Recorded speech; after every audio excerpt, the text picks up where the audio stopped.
Bienvenue sur Destination Crypto, le podcast qui vous emmène sur les sentiers tortueux de la crypto-monnaie. Je m'appelle Thibaut Coussin, je suis auteur et coach crypto. Ma mission, c'est de vous aider à comprendre l'univers de Bitcoin afin que vous profitiez de ce marché en pleine croissance. Si ce sujet vous intéresse, je vous invite à vous abonner et à reprendre un peu de café pour attaquer cet épisode. Vous êtes prêts? Allez, c'est parti.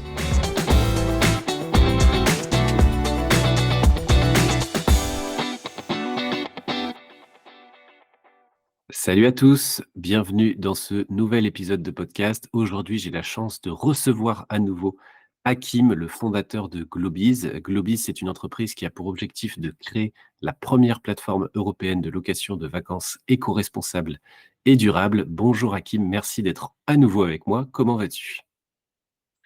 Salut Thibaut, salut tout le monde. Écoute, merci beaucoup déjà de me recevoir. Le temps passe vite, hein, ça fait déjà un petit moment depuis le premier épisode. Mais écoute, tout va bien, tout va bien, tout va bien. On est en direct de Dubaï. J'étais parti pour Token 2049 et puis voilà, pas mal de contacts et de choses à faire ici. Donc voilà, on va dire que tout avance dans le bon sens. Super. Et oui, hein, pour remettre un peu de contexte, donc on a déjà échangé il y a un peu plus d'un an, c'était à fin 2022, tu étais l'épisode 13 de mon podcast, donc déjà tu étais parmi les premiers à répondre favorablement à mes invitations et je vois que depuis en 1 an et demi quasiment, bah, Globiz est toujours là et plus fort que jamais et donc ça fait plaisir parce qu'on a eu quand même, des années un peu compliquées sur le marché. Donc merci encore à toi.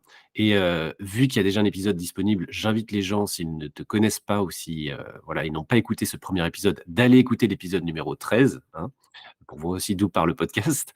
Mais on va du coup faire un peu plus rapidement sur la partie, parcours et comment tu es arrivé dans le Web3. On va directement enchaîner sur, bah, Globiz, le pitch et ta petite présentation rapide de ce qu'est Globiz. Vas-y, je te laisse la parole.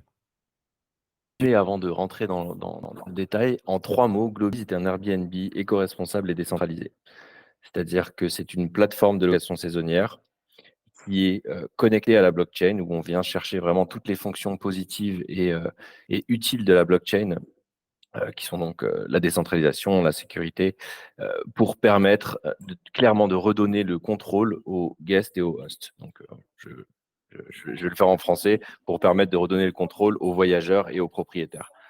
Très simplement, le très simplement, les commissions sont énormes aujourd'hui, que ça soit chez Booking ou Airbnb ou autre et en réalité, ça a pas lieu d'être et grâce à la blockchain, c'est quelque chose qu'on peut venir, bousculer et puis oui, comme tu disais à l'instant, en effet, il y a beaucoup de choses qui ont bougé, hein, depuis 1 an et demi, enfin depuis fin 2022 et en effet, développer, des projets comme ça Web3 pendant des périodes de bière prolongées, c'est pas toujours facile, ça demande beaucoup de résilience, mais l'avantage, c'est que, quand on construit, dans vraiment, dans les cordes, on va dire, ça permet de construire des projets, encore plus solides et puis, le soleil va forcément revenir un jour et on sera prêt à ce moment-là. D'accord, bah, merci déjà, c'est très clair sur le côté Airbnb décentralisé et tu mets en avant le fait que, voilà, les commissions touchées par certains acteurs, notamment ces intermédiaires, sont énormes et qu'elles n'ont pas lieu d'être et qu'on préférait redistribuer un peu la valeur, avec un modèle décentralisé que propose Globiz. Et ce modèle décentralisé que propose Globiz, dans Globiz, il y a Glober et Beezers, donc je tease un peu, mais tu vas pouvoir nous dévoiler un peu ce que c'est. Est-ce que tu peux nous dire justement ce qu'est un Glober, ce qu'est un Beezers et quel est le processus? L'audience va je pense, s'identifier dans l'un ou l'autre, donc c'est intéressant de se pencher là-dessus.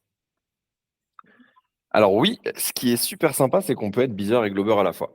Très concrètement, un Beezer c'est la personne qui est concernée par l'écosystème Web3. Donc c'est la personne qui va minter un NFT, de notre collection. C'est la personne qui va aller stacker son NFT, dans ses hives qu'il va pouvoir créer. D'ailleurs, peut-être que tu pourras mettre le lien, dapp.globiz.io, heu, qui permettra de voir un peu la dapp, comment elle fonctionne. Donc le Beezer est vraiment la personne, de l'écosystème Web3, qui demain, une fois que tout le lancement sera effectif, pourra, être broker de vacances, par exemple, donc venir minter des, des nuitées directement. En réalité, on parle vraiment de Real World Asset, hein, de RWA, parce qu'on est en train de parler de tokenisation de vacances, tokenisation de nuitées. Et de l'autre côté, on a les globeurs et les globeurs sont les voyageurs. Donc glober, globetrotter, ça vient de ça, c'est tout le jeu de mots autour de globe et abeille avec les abeilles autour du monde. Et donc ces fameux globeurs sont les voyageurs qui vont pas forcément participer à l'écosystème Web3, qui tout simplement peuvent rentrer sur la plateforme globis.co, créer leur compte, réserver leur prochain voyage ou mettre leur bien en location, tout simplement, pour parler que de cette partie vraiment Airbnb pure. Et donc via la plateforme, ils pourront directement payer en euros via Visa, via Mastercard, sans avoir aucune interaction avec le Web3. Et derrière tout ça, forcément, je disais au début qu'on peut être à la fois bidder et glober. Et en réalité, je vais donner un exemple un petit peu pour schématiser tout ça. Imagine que tu possèdes un NFT Globiz, un forager, un architecte, un warrior ou une queen, qui est stacké et donc qui va déjà pouvoir, dans un premier temps, te générer un revenu, forcément avec l'APR du stacking. De plus, ce NFT, il va te permettre d'avoir des réductions sur les voyages que tu vas pouvoir réserver ou sur les nuitées que tu vas minter en vue de revendre. Je parlais de broker de vacances juste avant. Et donc, du coup, dans le cas présent, si tu utilises ton NFT pour acheter ton voyage pour voyager, tu es du coup et glober et bidder à la fois et tu participes vraiment à l'écosystème complet. Donc, pour résumer, il y aura, la plateforme sera Web2. Enfin, on va dire ça de cette manière, la plateforme sera Web2 et une fois, que tu viens lier ton wallet à la plateforme, tu as toutes les features, toutes les options Web3 qui sont, dévoilées et donc, où tu vas pouvoir directement voir sur la plateforme de location, tes NFT, ton stacking, tes jetons, pouvoir directement aller minter, une nuitée ou pouvoir directement les revendre sur le marché secondaire, la nuitée que tu as pu minter, via un système de voucher et ce qui est sympa, du coup, c'est qu'un utilisateur Web3, donc un bidder, qui va venir minter une semaine de vacances, quelques mois à l'avance, dans une villa parce qu'il va la payer moins cher avec sa réduction et aussi forcément parce qu'il la prend longtemps à l'avance. Une fois qu'il va remettre en vente ce NFT sur le marché secondaire, ce NFT, il sera accessible donc sur la plateforme en tant que pour quelqu'un d'autre qui veut dealer le NFT, mais il sera aussi accessible aux utilisateurs Web2. Sauf qu'il ne sera pas sous forme de NFT, il sera vraiment sous forme de disponibilité dans le calendrier. Donc si j'ai minté, pour être clair, hein, si j'ai minté la semaine, je sais pas moi, du 10 au 17 août, dans une villa à Marseille ou ailleurs et que, je viens vendre ce NFT, l'utilisateur Web2 verra cette villa disponible du 10 au 17 août avec un prix qui sera en fait le montant fixé par le propriétaire du NFT et hem et comment dire? Et derrière, quand il va effectuer la transaction, il va payer avec sa Visa. Il va acheter le NFT va être brûlé, les fonds en euros vont être, convertis dans le montant que le vendeur du NFT voulait et donc vont lui être reversés et l'acheteur en fait Web2 qui a payé en euros, lui, reçoit le voucher, enfin la disponibilité de la semaine. Du coup, il réserve vraiment son voyage et ça sera un peu sous forme de hot deal, ou de last minute ou ce genre de choses. Donc c'est vraiment en fait un écosystème complet, vraiment hybride, où on peut être Web2, Web3 ou les 2 et à tout moment ça reste intéressant. D'accord et ça, c'est très important ce que tu précises, c'est-à-dire que quelqu'un qui connaît absolument pas le Web3, même si on a une audience dans ce podcast qui est quand même plutôt sensibilisée au Web3, mais si on est totalement Web2, donc que ce soit mes parents, de la famille, des gens de l'entourage, on peut leur recommander d'aller sur Globis parce que finalement l'interface en elle-même, le front est vraiment axé Web2, hein, comme du Airbnb, comme d'autres, si ce n'est qu'il y aura peut-être des frais en moins et donc des tarifs peut-être plus avantageux sur certaines, réservations, ça tu me le diras. Mais après, ce qui est bien, c'est que si on veut aller plus loin, on peut découvrir le deuxième niveau, le niveau, plus confirmé dans le Web3 où on lit le wallet, où on peut minter des NFT, où on peut faire du stacking, où on peut, bénéficier de certaines semaines, privilégiées quand on a les NFT. Enfin voilà, il y a tout cet écosystème Web3 qui se greffe, directement à ça, c'est ça? C'est exactement ça, soit on est un utilisateur lambda, web 2 et puis on n'a pas envie de se prendre la tête avec le web 3, soit on pousse un petit peu et enfin on est déjà initié ou on pousse un petit peu et on le devient et dans ce cas-là, on voit toutes ces features web 3 qui viennent se dévoiler. Hem, forcément, i forcément, bah, bien entendu, si tu possèdes un NFT et que tu es utilisateur web 3, tes commissions, seront très, très fortement réduites. Comparé à un utilisateur web 2, même si, la plateforme, même pour les utilisateurs web 2, proposera des commissions bien en dessous, de ce que propose la concurrence. C'est-à-dire que le modèle aujourd'hui est vraiment de dire, peu importe que tu sois utilisateur web 2 ou utilisateur web 3, ça n'a pas lieu d'être. Comment dire? Les choses telles qu'elles fonctionnent aujourd'hui, elles étaient bien. Airbnb, il y a une quinzaine d'années, une dizaine d'années, enfin, Airbnb a défraîchi le modèle de la location saisonnière, a permis à ce que, les voyageurs allent chez les gens sans les connaître, a permis à ce que les gens laissent les clés de chez eux à des voyageurs sans connaître, ces voyageurs. Et ça, c'était quelque chose, bah, qui n'existait pas. Ça a été très difficile pour Airbnb à mettre en place au début, forcément, ils ont galéré, hein, faut le dire au début. Mais voilà, le modèle aujourd'hui existe, il est ouvert et étant donné qu'il y a pas réellement bon, il y a énormément de concurrence, mais il y a pas réellement de concurrence dans le sens où, une très, très grosse part du gâteau, est, monopolisée tout simplement par Airbnb et Booking. Pour rappeler, hein, le marché de location saisonnière, il est de 80 milliards actuellement. Il est estimé à 120 milliards de dollars en 2032. Donc c'est vraiment un marché énorme, qui est vraiment monopolisé à hauteur de 90 environ entre Airbnb et Globiz. Je l'espère un jour, entre Airbnb et Booking. Ce genre de lapsus, je les aime bien. Heu et donc tout ça pour dire que si demain les gens sont en mesure de venir, réserver des voyages avec les mêmes disponibilités que sur d'autres plateformes, mais avec, 5 de fees par exemple, au lieu de 14, 16, 18, en fonction des biens, en fonction des plateformes, ou si un propriétaire demain il est capable de venir, mettre son bien en location et d'avoir, 5 voire 0 potentiellement, s'il a un NFT. Voilà, je pense que c'est quelque chose qui pourrait, plaire à plus d'un, peut-être même toi. En tout cas, moi, je serais le premier utilisateur de Globis demain, très honnêtement. Ouais, non, mais c'est très intéressant comme modèle parce que le seul enfin, ce qui va être très compliqué par contre, c'est d'avoir les premiers biens pour que l'interface utilisateur, quand quelqu'un de web 2 ou web 3 arrive sur la plateforme, puisse avoir quand même un certain nombre de biens, un certain nombre de disponibilités, de destinations différentes et c'est ça qui est tout très compliqué au début, c'est d'avoir, je sais pas, 10 biens dans 10 destinations différentes, c'est ça qui est complexe. Donc vous en êtes où vous en termes de biens et en termes de d'opération séduction, si je puis dire? Alors ça, c'est une question vachement importante.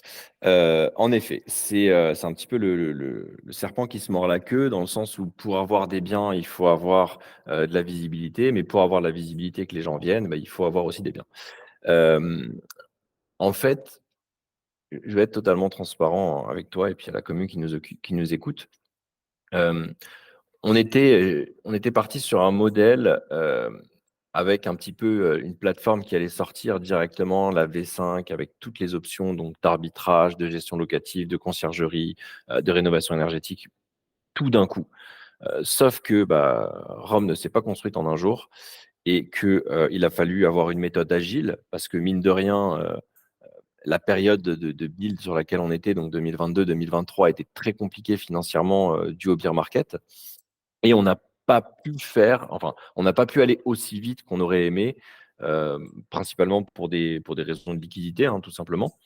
Et du coup, la méthode agile permet de rebondir sur ce genre de situation et la stratégie a été un petit peu évolué, même beaucoup évolué, dans le sens où la première version de la plateforme qui va sortir, donc la V1, hem, permettra uniquement enfin uniquement, c'est déjà, sera vraiment un Airbnb en fait. Elle permettra aux gens de venir lister leurs biens ou aux gens de réserver leurs biens. Donc tu pourras en tant que voyageur te connecter, comment dire? Lister ton bien ou alors, pardon, en tant que voyageur, tu pourras te connecter, choisir un bien, le réserver, le payer en euros, le payer en crypto-monnaie via X-Money, donc avec, vraiment plusieurs dizaines de cryptos disponibles. Et de l'autre côté, pareil pour les, propriétaires, tu pourras mettre ton bien en location, être payé en euros, être payé en crypto. Ça sera ton choix. Hem Et en fait, ce qui va se passer, c'est qu'on va, venir relâcher des nouvelles features régulièrement, très régulièrement même, donc toutes les semaines, toutes les 2 semaines, il y aura des nouvelles features qui seront apportées à la plateforme.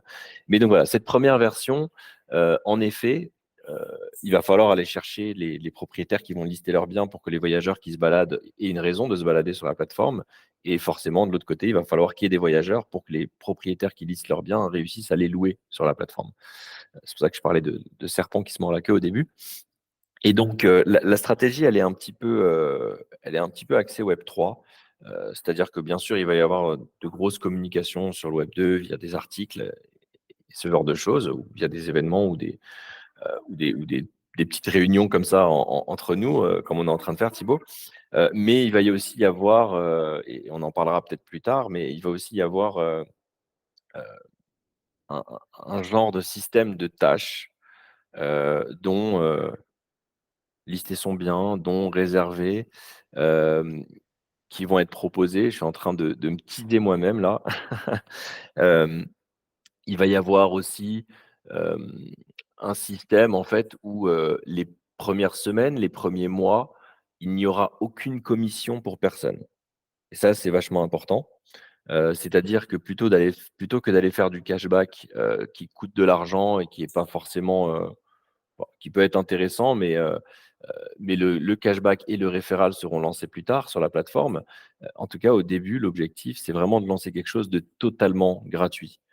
Donc tu es propriétaire, tu viens lister ton bien, tu loues, tu le mets sur Airbnb, enfin, il est déjà sur Airbnb, tu viens juste le rajouter, sur, Globiz. S'il est loué sur Airbnb, tu payes tes 15-16 de commission. S'il est loué, sur, Globiz, et ben, il y a pas de commission. Donc ça sera quand même un élément vachement important dans cette première comment dire? Phase de développement et de croissance. Hem et D'accord, donc puis en fait, for ce que tu es en train de dire, c'est il va y avoir une période un peu de bootstrapping où vous allez mettre en place des mécanismes qui sont avantageux pour les propriétaires et pour, sans doute pour ceux qui veulent voyager, pour les inciter à lister les biens sur votre plateforme avec des commissions qui sont quasiment, enfin réduites, voire même nulles et des avantages via des tâches qui seront, précisées, des tâches qui permettront de donner accès à des avantages ou à certaines choses. Donc ça, c'est vraiment une phase de bootstrapping que vous avez prévue prochainement pour lancer la machine, quoi. complètement, complètement. C'est-à-dire que bon, déjà, ce qu'il faut dire, c'est que les JO arrivent, bientôt en France, à Paris. La plateforme sera lancée avant. Voilà, c'est un petit alpha que je donne, dans le sens où on en a parlé très brièvement sur nos réseaux, mais enfin sur Telegram principalement et Discord. Mais donc voilà, la plateforme va être lancée, ça y est, on arrive au lancement du produit. Et en effet, il y a tout ce bootstrapping pour réussir à créer de l'engouement, créer de l'awareness autour de la plateforme et du lancement, physique du projet, quoi, clairement. Ouais, non, c'est exactement ça. Très bien résumé. Super et ça, ça va être donc une période charnière, donc vous allez suivre tous les jours, les biens et comment les gens finalement arrivent à basculer. J'ai une question moi, par curiosité, en relation avec Airbnb, c'est-à-dire que les gens peuvent lister leurs biens à la fois sur Airbnb et sur Globiz et si c'est réservé sur Globiz, automatiquement, il y a des informations qui vont sur Airbnb pour, masquer la disponibilité du bien, par rapport à ce qui a été fait sur Globiz. C'est quelque chose qui peut s'automatiser ou est-ce que c'est les propriétaires qui font manuellement? Il y a une réservation sur Globis, du coup, il faut que j'annule la disponibilité sur Airbnb. Ça, c'est purement par curiosité, de mon côté. Ouais, alors, bah, ça, c'est vachement important, en fait. On est obligé de servir, un petit peu d'agrégateur, donc via des calls API, pouvoir communiquer les informations, comme ça se fait d'ailleurs, sur Booking, Airbnb aujourd'hui. Est-ce que ça sera dans la V1 de la plateforme? Non. Par contre, est-ce que c'est prévu dans notre roadmap? Oui et très rapidement après le lancement de la plateforme. C'est-à-dire que dans un premier temps, tu sais, par exemple, sur Booking, quand tu viens lister ton bien, il faut attendre que ou Airbnb, hein, il faut attendre que Airbnb ou Booking valide l'annonce. Donc ça, c'est pareil, ça sera pareil chez nous. Tu remplis tout et après on valide l'annonce et sur Airbnb, par exemple, tu as 2 options. Soit le voyageur peut enfin, le propriétaire peut cocher l'option réservation instantanée, donc le voyageur choisit un bien, paye et c'est validé. Soit le propriétaire, décide de vérifier, la demande avant. D'ailleurs, c'est ce qui se fait, très régulièrement de vérifier la demande, surtout quand on a des biens atypiques qui sont utilisés pour des événements ou ce genre de choses. Et, et donc, en fait, dans notre première version, en effet, le propriétaire devra à chaque fois valider la demande, enfin, n'aura pas la possibilité de faire une acceptation automatique de chaque dossier dès le début. Ça viendra dans un second temps. Et je réponds ça parce qu'en fait, en gros, comment dire, le propriétaire, donc quand il va valider l'offre, à ce moment-là seulement, enfin, le voyageur sera invité à payer. Et, et puis pour revenir donc vraiment sur ta question, oui, demain, on servira d'agrégateur. Oui, demain, une fois qu'une réservation est effectuée via l'API, automatiquement, ça sera mis à jour sur les autres plateformes, mais ça sera dans un second temps. OK, bah, c'est très clair. J'avais une petite question, cette histoire de bootstrapping, donc cette période propice, pour les Globers et les Beezers, en termes d'estimation temporelle, on est sur quel horizon? C'est avant les JO, tu disais que la plateforme allait être live, mais est-ce que tu peux préciser un peu plus ou est-ce que finalement on reste sur cette, target-là, cette info-là? Écoute, les JO, c'est juillet, enfin, c'est juin, juillet, août, c'est toute la période parce qu'il y a l'avant avec les gens qui arrivent, le pendant et l'après, et puis après, il y a les jeux paralympiques aussi en août. Donc, on est en train on est, heu, on est début mai, quoi. Il reste plus si longtemps que ça, donc, plus de précision, j'ai envie de te dire, ça change pas grand-chose. On est à moins de 2 mois, quoi qu'il en soit, on est à moins de 2 mois, quoi. Allez, ça marche et donc, bah, suivre, Globis sur les réseaux sociaux pour avoir les informations en amont. Moi, j'essaierai de relayer dès que je peux aussi, parce que j'adore ce projet. Est-ce qu'on peut aussi juste faire un point de focus sur, les valeurs de Globis? Parce qu'il y a aussi on n'en a pas parlé. Alors, il y a plein de choses, hein. Je vous ai mis le white paper en description de cet épisode parce que vous pouvez aller creuser notamment la partie web 3 qui est détaillée dans le white paper, que ce soit, les différents types de NFT, les avantages du stacking, la DAO. Donc ça, je vous laisse un peu aller voir parce qu'il y a plein d'informations dans le white paper. Mais j'aimerais bien avant de terminer cette interview, qu'on se focus aussi un peu sur les valeurs de Globiz, qui sont aussi sur éco-responsable, avec un branding un peu à la Globiz. Est-ce que tu peux nous en parler? Parce qu'il y a une volonté forte et c'est matérialisé aussi dans le white paper. Donc je te laisse un peu en parler aussi. C'est important, je pense, pour l'audience. Bien sûr, bien sûr. Écoute, alors juste avant de répondre à ta question, étant donné que donc du coup, on est parti vraiment sur une méthode agile et qu'on a dû revoir en cours de route la roadmap et la manière de lancer chaque nouvelle version, on commence vraiment, comme je disais tout à l'heure, avec cette plateforme purement Airbnb où, les guests et les hosts, voyagent ou mettent leurs biens en location. Mais pour rentrer dans le détail de la question, oui, en effet, demain, il y aura de la gestion locative qui sera proposée où en fait, on vient, récupérer les logements des gens, avec des paiements annuels, comptant, du loyer, où on vient faire, tout un homestaging du bien, avec, comment dire? Avec, soit des appareils électriques, reconditionnés, soit, enfin, du matériel électronique reconditionné, heu, soit, vraiment aller chercher de la seconde main, hein, clairement dans la rénovation, dans le homestaging. Donc ça, c'est les valeurs qui nous tiennent à cœur dans le sens où, il y a pas que l'argent, il y a aussi réussir à faire les choses mieux. Et dans ce sens-là, hem, un très gros partenariat va être annoncé aussi dans les je dirais pas les jours, mais je dirais les semaines à venir, en tout cas avant même le lancement de la plateforme. Un très gros partenariat IRL va être annoncé sur, sur la partie rénovation énergétique parce que l'objectif, il est d'aller pousser les gens, pour avoir ces faibles commissions et ces réductions et puis participer à l'écosystème. Vraiment pousser les gens à comprendre l'intérêt qu'on a aujourd'hui, heu, d'améliorer son DPE, par exemple. Heu, ou pour un voyageur, tout simplement de consommer moins d'eau ou, d'éteindre la clim quand il va à la mer, tout simplement. Et en fait, toutes ces tâches off-chain, totalement off-chain, parce qu'en fait, ce sera des tâches de la vie réelle, permettront demain, pour un usager qui éteint la lumière et qui éteint la clim et qui consomme moins que tous les autres voyageurs, d'électricité et d'eau, de diminuer ses commissions. Pareil pour un propriétaire qui a un DPE plus intéressant, on va pouvoir venir, diminuer ses commissions à lui aussi, une fois qu'il y aura des commissions. Hem En fait, tout ça, ça se fera encore une fois au fur et à mesure. C'est nos valeurs, mais ça se fera au fur et à mesure parce que, il faudra, dans un premier temps, être capable d'aller chercher au check-in, au check-out, relever les compteurs électriques, relever les compteurs d'eau, et potentiellement, on est en train de travailler sur la R&D aussi pour, pour avoir un petit boîtier connecté qui nous permettrait d'avoir toujours ces news remises à jour, enfin ces news, ces infos. Et ces infos, en fait, on va venir les greffer dans la blockchain pour que tout soit on-chain. Pour pouvoir comparer et vérifier. C'est-à-dire que la notation d'un utilisateur, qu'il soit Beezer ou Glober, enfin qu'il soit voyageur ou host, pardon, ou propriétaire, sa notation va vraiment dépendre comment dire, son engagement écologique et de sa manière. Il n'y a pas juste je suis un bon voyageur, j'ai pris soin de l'appart. Forcément, c'est vachement important pour un propriétaire. Mais si en plus de ça, le voyageur, il fait attention à l'eau qu'il consomme et à l'électricité qu'il utilise, il aura une meilleure notation et cette meilleure notation entraînera des réductions sur ses commissions. Et en même temps, le propriétaire sera content parce que du coup, il a des plus petites factures à payer. Et en même temps, notre planète, elle sera contente parce qu'on essaye d'en prendre soin un petit peu plus.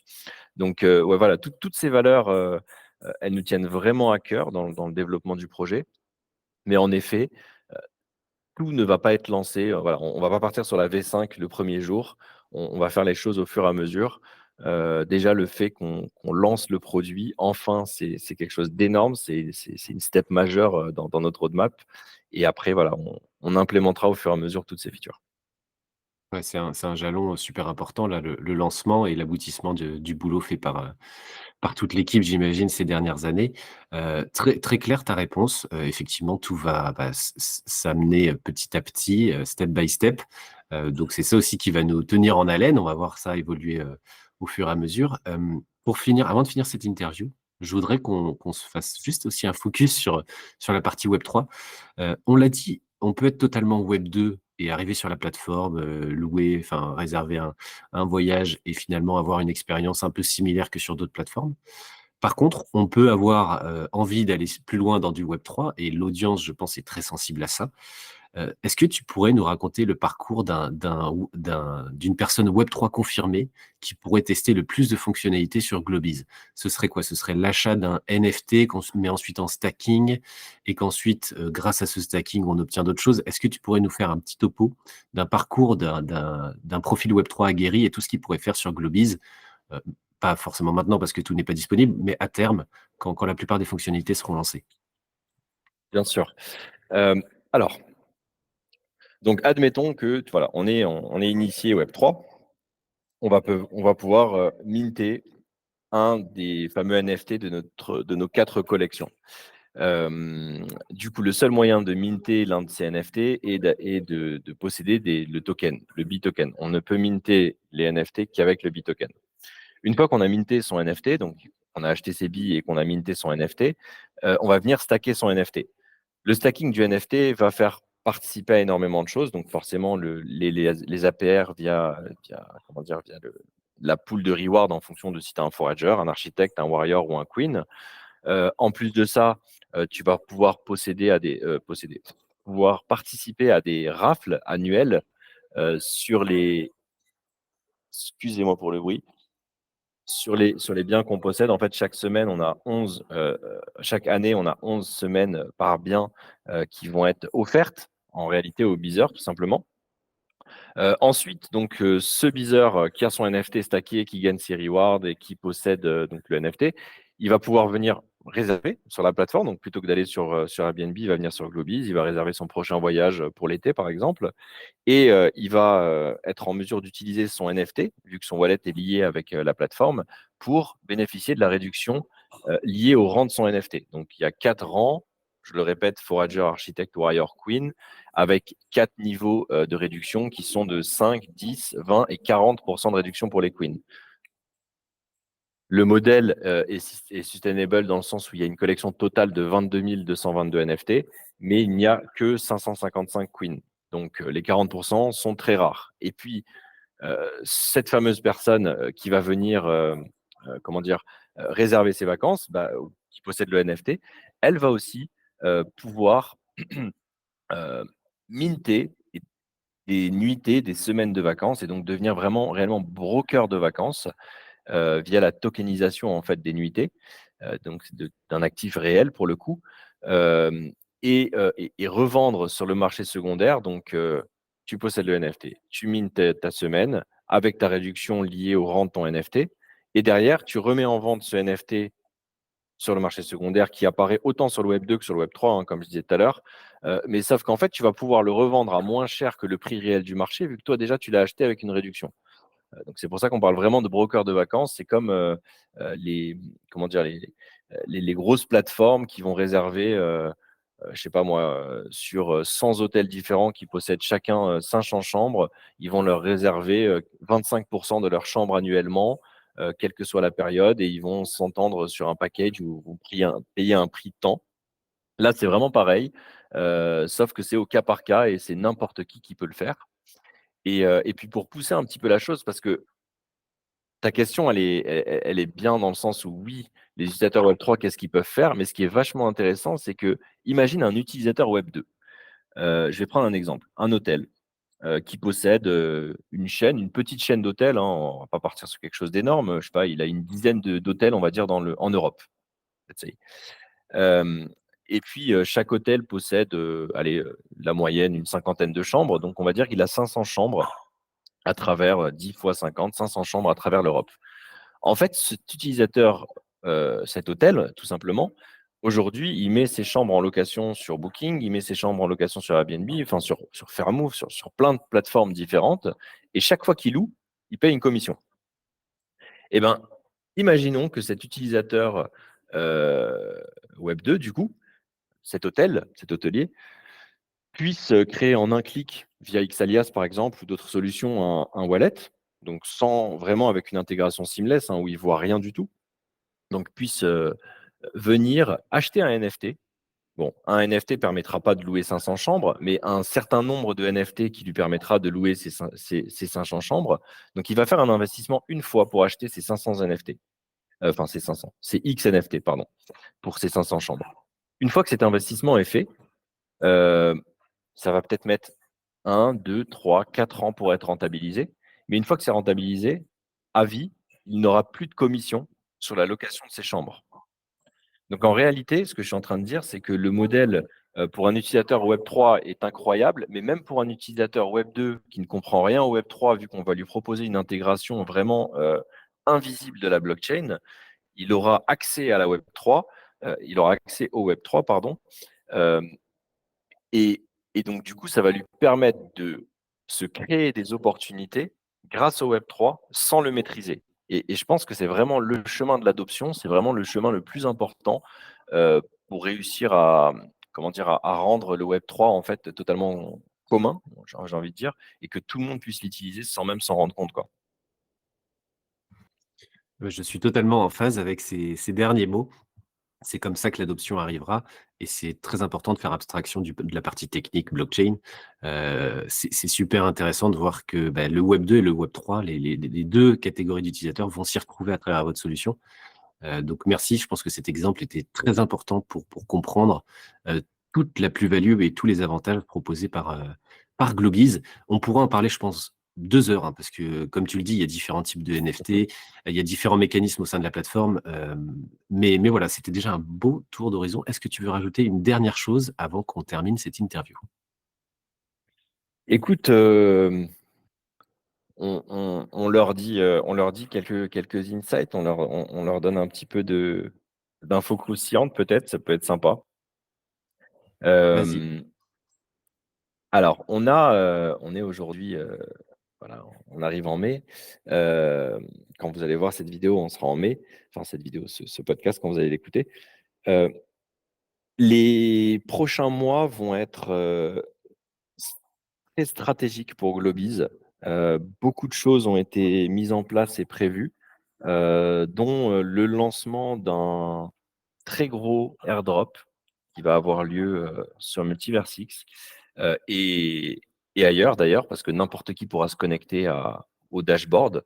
Donc c'est quelque chose qui a été imaginé vraiment de manière gamifiée, avec un système de leaderboard, avec des tasks on-chain, off-chain, des tâches journalières, des tâches one-time. Euh, et, euh, et en fait, qui va servir à récompenser, et puis c'est ce que je disais entre les lignes au tout début, mais bah forcément, le référal est vachement important, mais quelqu'un qui vient lister son bien sur la plateforme, qui est une task totalement off-chain, mais qu'on va pouvoir récupérer via un endpoint, tout simplement, euh, gagnera beaucoup de points. une personne qui va venir réserver son séjour gagnera beaucoup de points. C'est-à-dire qu'on va vraiment incentiver l'ensemble des possibilités via ce airdrop et pas seulement quelqu'un qui viendrait swapper ou quelqu'un qui viendrait minter un NFT. Il y a des tâches qui vont être connues, d'autres qui vont être non dévoilées et que les utilisateurs devront chercher tout simplement. Mais en tout cas, ça va être un événement majeur sur Multiversix et qui, je pense, ramènera beaucoup de monde d'autres blockchains vu les possibilités qu'il va offrir. Voilà, c'est vraiment un événement majeur dans le plan stratégique de développement du projet qui concorde un petit peu avec le lancement de la plateforme aussi qui va avoir lieu quelques semaines après le lancement de ce airdrop. Et aussi les partenariats majeurs qui vont être annoncés dans les prochaines semaines, qu'ils soient Web 2 ou Web 3. Hein. Il y a des partenariats vachement intéressants qui vont être mis en avant. Et puis je finirai aussi par le fait que la trend RWA, je suis désolé, parfois je mets des mots anglais, c'est le temps que j'ai passé ici, et j'arrive pas à trouver le mot en français de trend. RWA, c'est Real World Assets, c'est les actifs réels. Ouais, non, mais le mot trend, comment on dit trend Ah, les déjà? tendances, les tendances. Voilà, merci les tendances. Je suis désolé. Et donc la trend RWA, donc Real World Asset, hein, donc vraiment les actifs, les assets réels. Donc en l'occurrence, on tokenise les nuitées, donc on parle d'actifs réels. Vont être vachement mis sur le devant de la scène dans les prochains mois, les prochaines années. C'est une narrative qui sera vachement importante et qu'on prend vraiment à bras-le-corps avec Globiz. Et je pense que ça nous permettra, via toutes les différentes communications qui vont avoir lieu là dans les prochains temps, de vraiment focus là-dessus. Et puis écoute, hein, il y en a qui aiment bien parler de licorne, mais j'ai envie de te dire, l'objectif, c'est même pas d'aller créer la prochaine licorne, hein, c'est d'aller chercher le prochain mégalodon, ou on peut l'appeler comme tu veux.